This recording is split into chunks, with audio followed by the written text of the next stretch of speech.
नीले पहाड़ों की घाटी। बहुत दूर जहाँ आसमान धरती को छूता हुआ लगता था, वहाँ फैली थी नीले पहाड़ों की घाटी। ऊंचे ऊंचे पहाड़ जिन पर हमेशा हल्का सा नीला रंग छाया रहता था, जैसे किसी ने आसमान का टुकड़ा उतार कर उन पर सजा दिया हो। उस घाटी में एक अजीब सी शांति थी, ऐसी शांति जो दिल के हर दर्द को धीरे धीरे सहला देती थी। उसी घाटी के किनारे एक छोटा सा गांव था, जहां रहता था एक लड़का, आरव। आरव की आंखों में हमेशा एक खालीपन था। गांव के बाकी बच्चों की तरह वह हंसता खेलता नहीं था। उसकी माँ कई साल पहले ही गुजर चुकी थी और उसके पिता शहर में काम करते करते इतने दूर हो गए थे कि जैसे वो भी उसकी ज़िंदगी से खो गए हों। आरव अक्सर अकेला ही घाटी की तरफ निकल जाता। उसे लगता था कि ये नीले पहाड़ उसकी बातें समझते हैं। वह चुपचाप बैठकर पहाड़ों को देखता और धीरे से कहता, माँ, क्या तुम यहीं कहीं हो? हवा हल्की से चलती, जैसे कोई उसे जवाब देने की कोशिश कर रहा हो।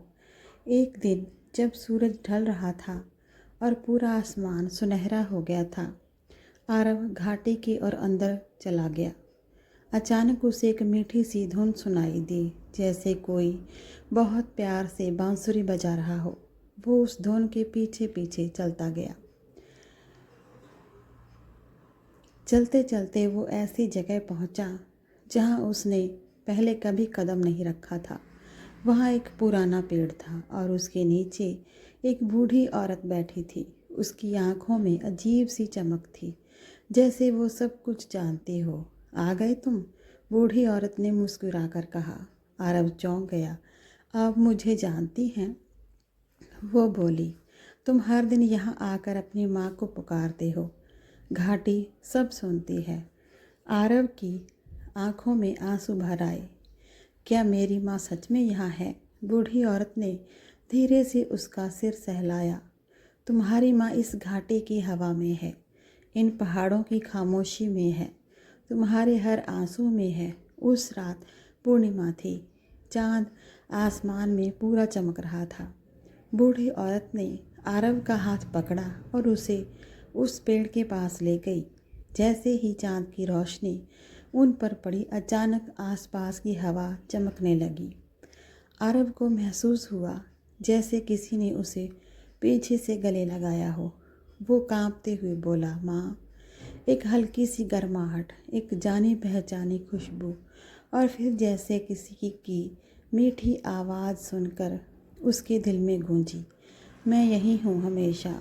आरव की आंखों से आंसू बहने लगे, लेकिन इस बार उन आंसुओं में दर्द नहीं था, सुकून था।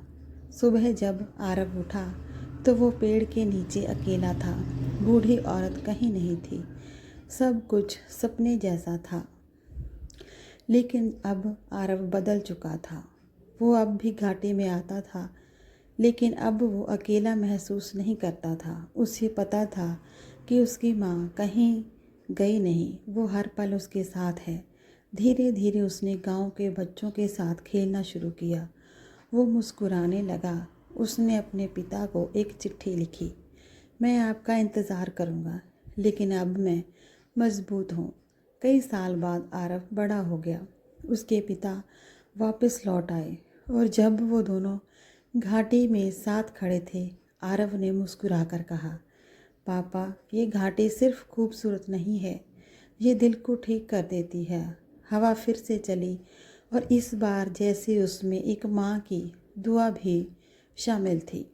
सीख, कभी कभी जिन लोगों को हम खो देते हैं, वो सच में हमसे दूर नहीं जाते। वो हमारी यादों, हमारी सांसों और हमारी हिम्मत में हमेशा ज़िंदा रहते हैं।